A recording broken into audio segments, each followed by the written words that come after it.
Hi, my name is Anvesha and I am part of the team at One Future Collective.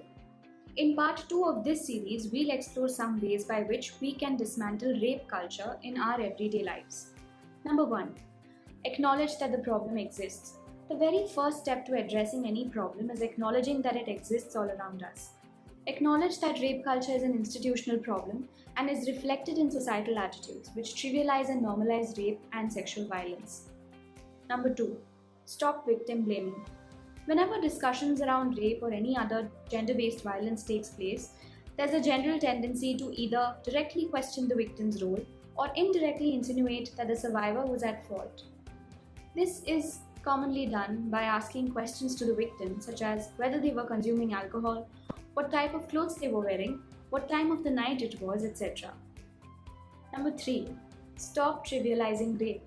By calling rape and sexual assault harmless fun, perpetuating the boys will be boys and the locker room talk attitudes trivializes rape, the trauma and the lived reality of sexual assault survivors.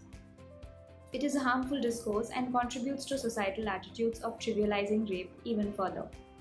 Number 4. Dismantle stereotypes perpetuating toxic masculinities. Perpetuating harmful stereotypes such as real men don't cry or men can't be weak tacitly promotes rape culture. It is important for everyone to express their emotions and have conversations around them, moving away from these stereotypes and instead holding space for vulnerabilities can be an effective way to stop the perpetuation of rape culture. Number 5. End rape jokes. Rape jokes and humor related to sexual violence are not funny and should never be used as a punchline. Using terminologies referring to harmful instances of sexual violence to signify victory over another reduces the seriousness of the issue and perpetuates the rape culture. Where it is difficult to call out such jokes directly, maybe ask the person, what is funny, in order to initiate a conversation about how such jokes are harmful. Number 6.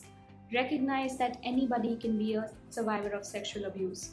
While those marginalized are at a greater risk of being subjected to violence, everyone, irrespective of their gender, sexual orientation, age, class, race, caste, religion, economic status, ethnicity, and disability can be subjected to sexual violence.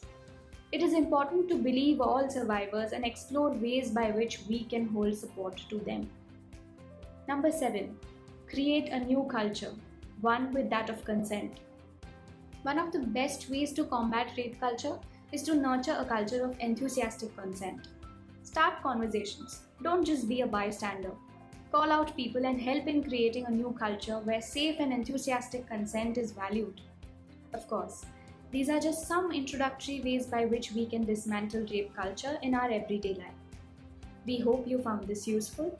For more such resources and content, connect with us on One Future Collective. Thank you.